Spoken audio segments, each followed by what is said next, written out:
बनाई थी इंसान। इंसान नीचे देखा तो सब कीड़े बन गए, कीड़े। कीड़े रेंगते रहो, सड़ते रहो और मरो। आए और गए, खेल खत्म। तो जिए मालूम नहीं, तो मरे मालूम नहीं।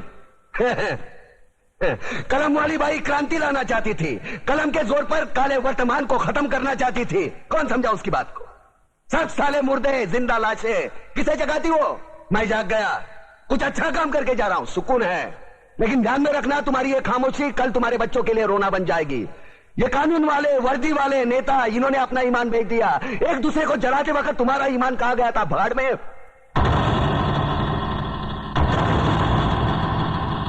ये पिस्सू जैसा हमारा पड़ोसी मुल्क आने वाले कल में शायद अपने आप को दुनिया के नक्शे पर देख नहीं पाएगा। एक बात भूल रहा है, उनके घर में जो रोटी बनती है ना, उसका आटा भी विदेशी चक्की से पीस के आता है।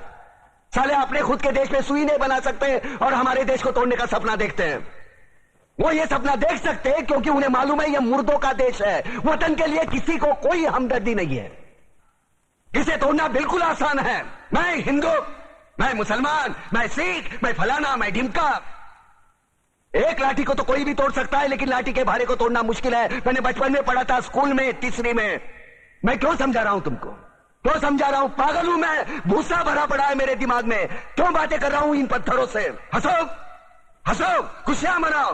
क्रांति की राह पर एक और कुत्ते की मौत मरने जा रहा है, कल कोई और मरेगा। हमें क्या? हम इसी तरह जीते रहेंगे, है ना? जियो भाई जियो, जैसे चाहिए वैसे जियो। मैं हिजड़े की जिंदगी जीना नहीं चाहता। ए ला, चल चल ला।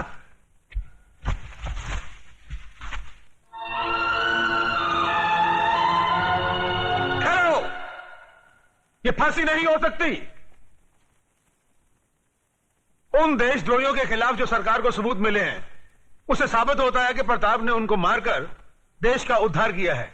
इसलिए भारत के राष्ट्रपति ने उसकी सजा माफ कर दी। ये रहे उसके कागजात।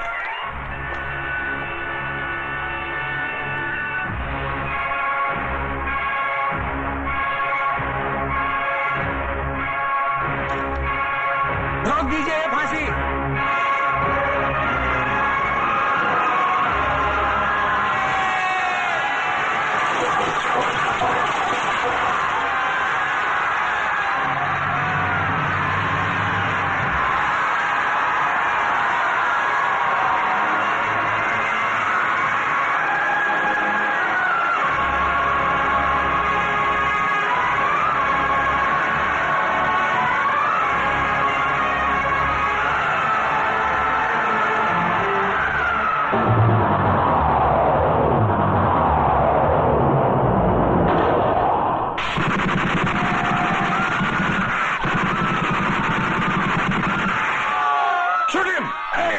कमिश्नर, लाशों के ढेर बिछा दूंगा अगर हमारे बीच में आया तो।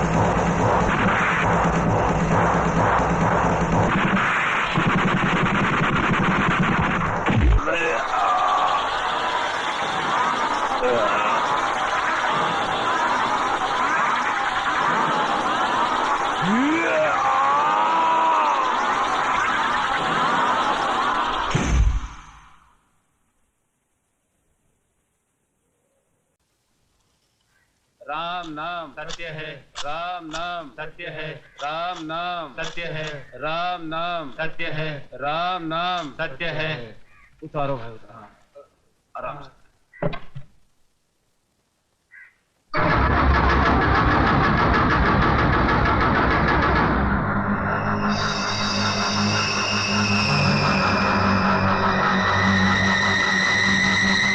प्रताप, क्या है? ये वही आदमी जो उस दिन बापू से मिलने आया था। हाँ, मैं वही आदमी हूं जिसने तेरे बाप को शमशान घाट तक पहुंचाया। अब तुम दोनों की बारी है, क्योंकि चतुर सिंह ने एक कसम खाई है कि तुम दोनों की चिता की राख से वो तिलक लगाकर ही भोजन करेंगे। ये रही तुम्हारी चिता। फिर देर किस बात की है? चलो बड़े बेटे से ही शुरुआत करो।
अरे घबराते क्यों हो देशमुख?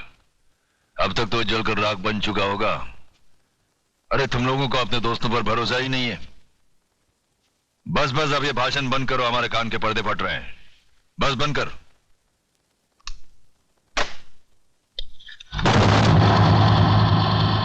रामदीन, कौन बोल रहा है? चिल्ला मत और मेरी बात अच्छी तरह से अपने भेजे में उतार ले। तूने मेरी राख मंगवाई थी टीका लगाने के लिए, मैंने तेरे भड़वों की राख भेजी है, पूरे बदन को लगा ले। ठंडा कर, अपना भेजा ठंडा कर। चतुर सिंह के आदमियों की चिता जलाना तुम जैसे पागलों की बस की बात नहीं है। ठंडा कर। यकीन नहीं आता तो उस राख को मसल कर देख, तेरे पालतू कुत्ते की निशानियां उसमें मौजूद है।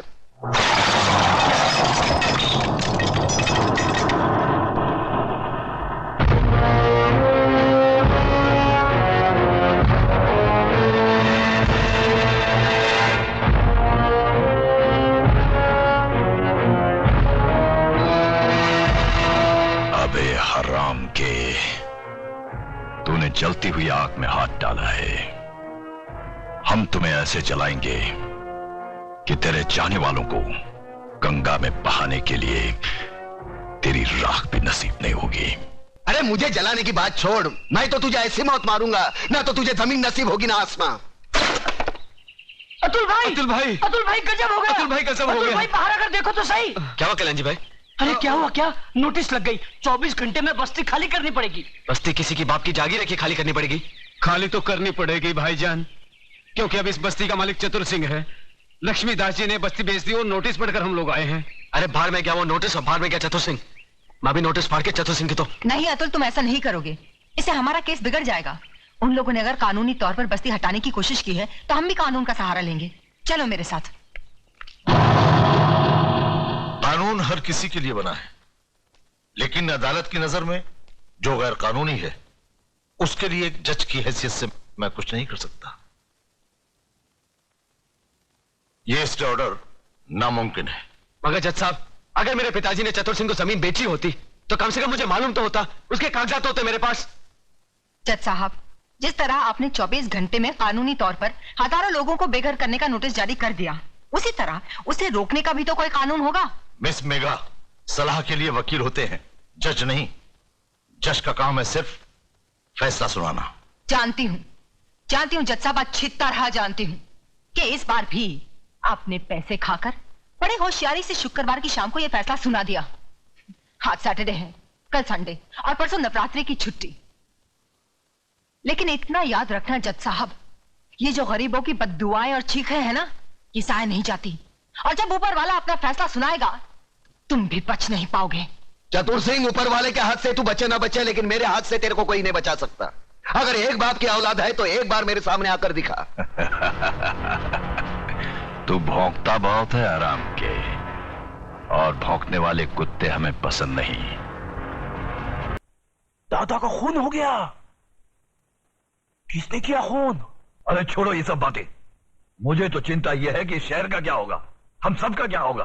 बहस मत करो कमिश्नर। जो आदमी चतुर सिंह जैसे खतरनाक आदमी की चिता जला सकता है, वो तो हमको कभी भी शमशान घाट पहुंचा सकता है। मगर ऐसा हरगिज नहीं होगा सर। सुनो सुनो कमिश्नर, कल टीवी सेंटर में जनता की अदालत प्रोग्राम में हम सब लोगों का इंटरव्यू है। ऐसा बंदोबस्त होना चाहिए वहां पर कि परिंदे भी पर न मार सके, समझे?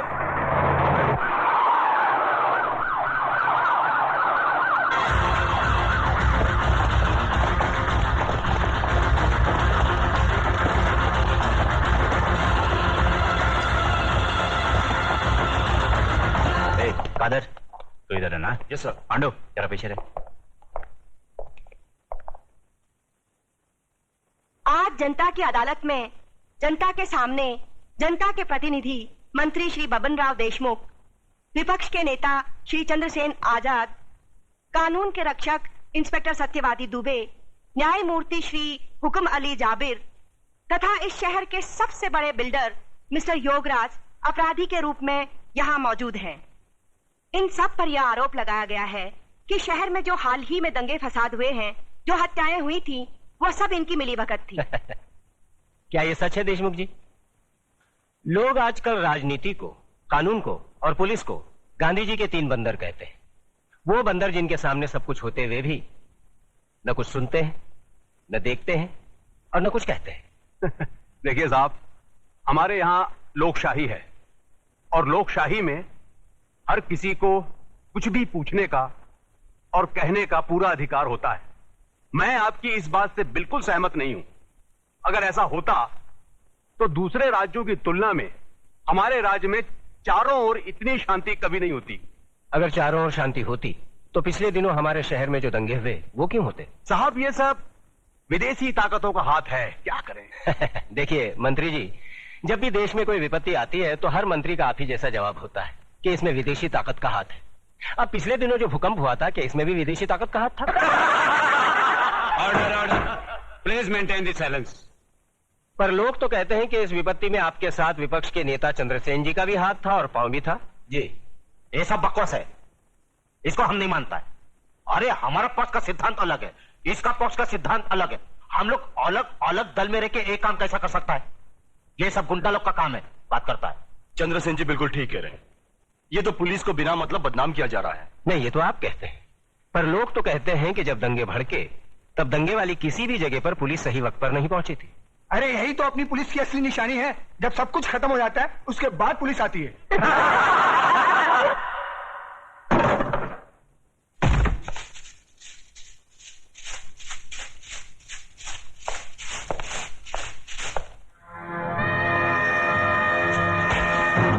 यही तो रोना है कि लोग हमें गलत समझते हैं। हमारी योजनाएं लोगों की समझ में नहीं आती। अब आप ही बताइए, झोपड़पट्टी की जगह साफ सुथरी कॉलोनी बने, टूटे फूटे गांव की जगह राहगीरों के लिए रिसोर्ट बने, इसमें देश की तरक्की नहीं है? बोलिए। पर लोग तो कहते हैं इसमें आपकी तरक्की ज्यादा होती है। सारा धन आप सब लोग मिलकर बटोर लेते हैं और डकार तक नहीं लेते।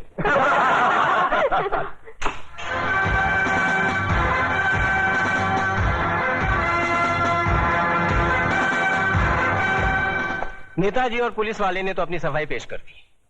अब जज साहब, आप और योगराज जी अपनी सफाई में कुछ पेश करना चाहेंगे? ऐसे मामलों में लोग अगर कानून के रखवालों पर शक करने लगे तो फिर सफाई में कुछ कहना क्या? देखिए, हम ठहरे व्यापारी लोग, हम अपने धंधे में गुंडों का साथ नहीं लेते। गुंडों का साथ आजकल कौन नहीं लेता योगराज जी? अब तो माफिया वाले भी राजनीति में उतर आए हैं और आजकल नेता लोग भी अपने क्रिमिनल रिकॉर्ड की बुनियाद पर ही चुने जाते हैं। क्यों देशमुख जी, आप तो नेता बनने से पहले दमन से चांदी की स्मगलिंग क्या करते थे? देखिए, ये मुझ पर झूठा बेकार का इल्जाम लगाया गया है। नहीं, आप स्मगलिंग करते थे या नहीं करते थे? बस। वैसे मैं भी इस बात को नहीं मानता, क्योंकि हर बड़े नेता को बदनाम करने के लिए लोग कुछ भी बोलते हैं। क्यों चंद्रसेन जी? एकदम सच बोलता है। आपके हर सवाल का मैं एक ही जवाब दूंगा कि अगर जनता की नजर में हम गुनहगार हैं तो फिर जनता खामोश क्यों है? बोलिए, क्यों हमें पिछले 15 साल से इस राज्य में चुनाव जिता रही है? जज साहब, हम पर लगाए गए सारे इल्जाम बेबुनियाद हैं। हमारी सफाई में मेरा यही जवाब है। अब फैसला आपके और जनता के हाथ में है। सुनाइए। अरे असली अदालत आज तक हमारे खिलाफ फैसला नहीं सुना सकी तो ये जनता की अदालत क्या खास सुनाएगी? देशमुख, तुम कभी कभी सच बोलता है।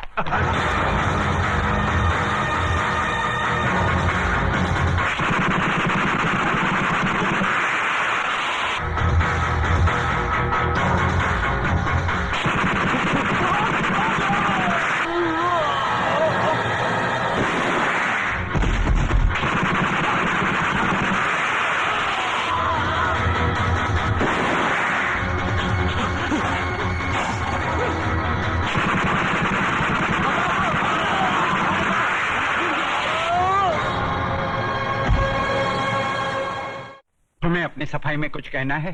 क्या कहना? जो करना था कर दिया, जो किया वो सोच समझ कर किया। अब कहना आपको है।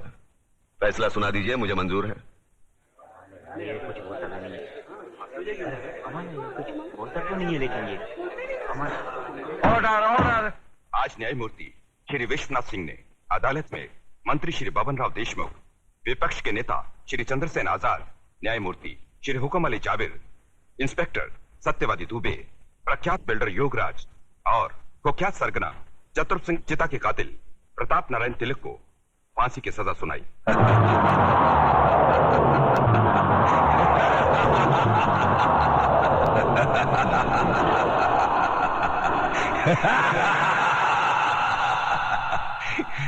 जिंदा आदमी के खून के इल्जाम में फांसी की सजा।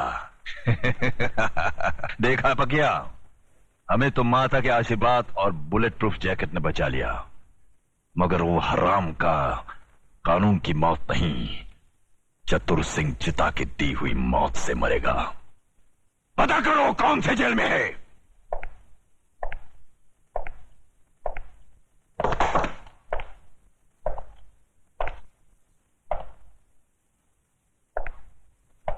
प्रताप, तुम्हारी फांसी का दिन मुकर्रर हो गया है। अगर कोई आखिरी ख्वाहिश है तो बता दो, वो भी पूरी कर दी जाएगी। यहां ऐसे घुटन सी होती है। मैं इन 4 दीवारियों में मरना नहीं चाहता। मुझे वहीं फांसी दे दो, क्रांति मैदान में, सबके सामने, जहां से इस देश में क्रांति की शुरुआत हुई थी।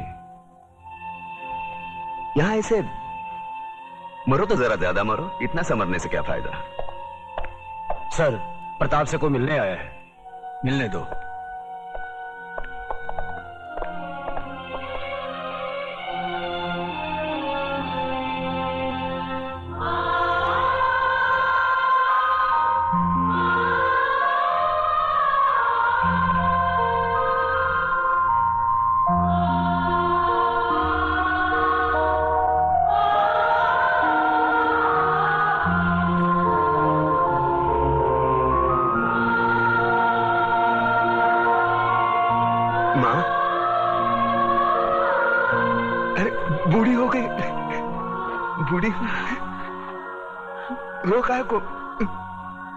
रोका को रे तू?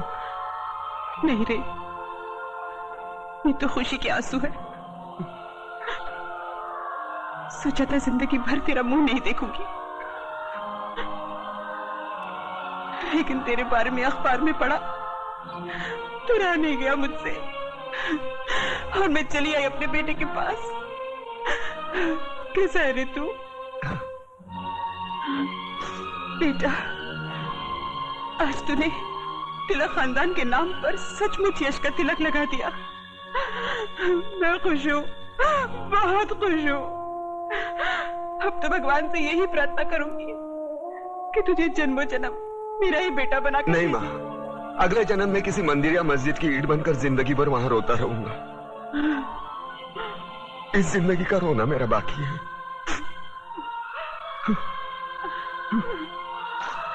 दुख सिर्फ इस बात का है मैं तेरे लिए कुछ कर नहीं सका। नहीं बेटा, तूने बहुत कुछ किया, मुझे सब कुछ मिल गया। तेरे दादाजी की आत्मा को भी शांति मिल गई। बस अफसोस एक ही बात का रहेगा कि तिलक खानदान का दिया जलाने वाला कोई नहीं रहेगा, कोई नहीं रहेगा।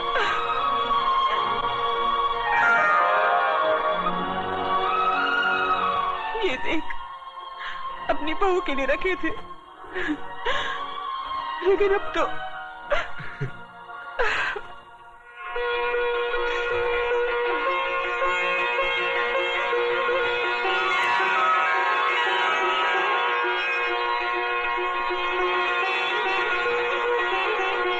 माँ, ये कलम वाली बाई मेघा लिखती है, एक दिन के लिए हमारे खानदान की बहू बनेगी।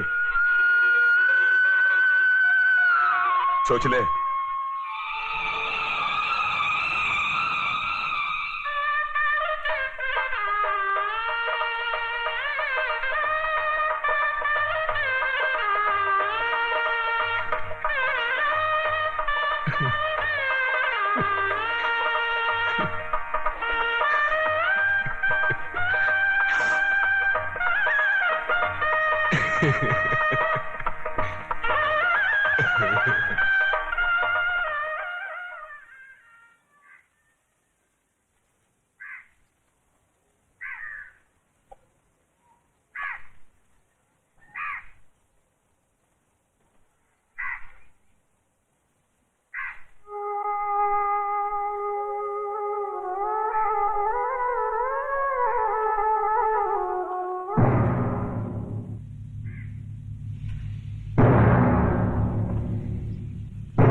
आ गए मेरी मौत का तमाशा देखने। अब मुझे लटका देंगे, जुबान ऐसी बाहर आएगी, आंखें बाहर आएगी, थोड़ी देर लटकता रहूंगा, फिर ये मेरा भाई मुझे नीचे उतार देगा, फिर आप चर्चा करते घर चले जाओगे, खाना खाओगे, सो जाओगे। तुम्हारी ये नामर्दानगी, बुज़दिली एक दिन इस देश की मौत का तमाशा इसी खामोशी से देखेगी। कुछ नहीं कहना मुझे तुम्हें, कुछ नहीं। तुम्हारी जिंदगी में कोई फर्क पड़ने वाला नहीं। अंधेरे में रहने की आदत पड़ी है तुमको, गुलामी करने की आदत पड़ी है। पहले राजा महाराजाओं की गुलामी की, फिर अंग्रेजों की, अब चंद गद्दार नेताओं की और गुंडों की। धर्म के नाम पर ये तुम्हें बहकाते हैं, तुम एक दूसरे के गले काट रहे हो। काटो काटो। ऊपर वाला भी ऊपर से देखता होगा तो उसे शर्म आती होगी, सोचता होगा मैंने सबसे खूबसूरत चीज